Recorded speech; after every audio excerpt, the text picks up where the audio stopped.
ایک شخص نے رسول اللہ صلی اللہ علیہ وسلم سے پوچھا کہ روئے زمین میں سب سے اچھی جگہ کون سی ہے اور سب سے بری جگہ کون سی ہے؟ رسول اللہ صلی اللہ علیہ وسلم نے ارشاد فرمایا، سب سے اچھی جگہ مسجدیں ہیں اور سب سے بری جگہ بازار ہیں۔ حضرت ابن عباس رضی اللہ عنہما فرماتے ہیں، مساجد روئے زمین میں اللہ کے گھر ہیں۔ مسجدیں آسمان والوں کو روشن کرتی ہیں جس طرح آسمان کے ستارے زمین والوں کو روشن کرتے ہیں۔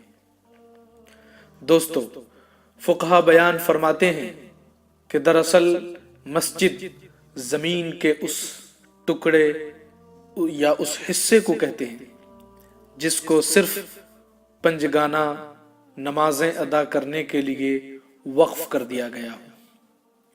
اگرچہ عمارت یعنی کوئی بلڈنگ بالکل نہ ہو، صرف ایک چبوترا یا ایکوائرڈ میدان نماز کے لیے وقف کر دیں، بلا شبہ وہ مسجد ہو جائے گا اور مسجد کے تمام احکام کا مستحق ہو جائے گا، پھر قیامت تک اس کو کوئی بدل نہیں سکتا۔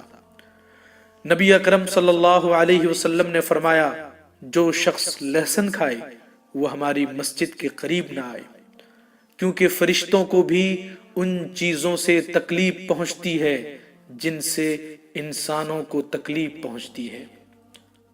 اسی لیے فقہا بیان فرماتے ہیں کہ اگر منہ میں بدبو ہو تو مسجد میں داخل ہونے سے پہلے مسواک کر لے یا کسی منجن سے منہ صاف کر کے بدبو دور کر لے۔ اور آج مسجدوں کی بے حرمتی کی جا رہی ہے۔ سوشل میڈیا پر نام کمانے کی خاطر مسجدوں میں لڑکے لڑکیاں جا کر ویڈیو بنا کر انٹرنیٹ پر ڈال رہے ہیں۔ یقین جانیے، ایک خبر پڑھ کر دل دہل گیا جس کی سرخی تھی، شاہی مسجد میں ٹک ٹاک ویڈیو سوشل میڈیا پر وائرل۔ میرے بھائیوں، نوجوان دوستو، مسجد گناہ کرنے کی جگہ نہیں ہے، بلکہ وہ تو گناہوں کو دھونے کی جگہ ہے۔ رب کی بارگاہ میں رو رو کر اپنے دلوں کے زنگ کو دھونے کی جگہ ہے۔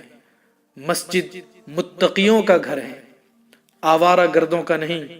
پھر جس کا گھر ہے اسی کو اس میں جانا چاہیے، کہ رسول اللہ صلی اللہ علیہ وسلم ارشاد فرماتے ہیں، المسجد بیت کل تقی، یعنی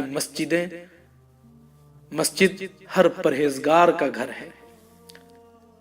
مسجدیں تمہاری آبادیوں کی شان ہیں، مسجدیں تمہاری عظمت کا نشان ہیں، مسجدیں اپنے حقیقی بادشاہ کی بارگاہ میں سر جھکانے کی جگہ ہیں۔ مسجد خدا کا گھر ہے۔ اللہ کے واسطے مسجدوں کا احترام کرنے والے بن جاؤ، مسجدوں سے محبت کرنے والے بن جاؤ۔ اللہ تعالیٰ قیامت کے دن اپنے عرش کے نیچے تمہیں جگہ دے گا جس دن اس کے سوا اور کوئی سایہ نہ ہوگا۔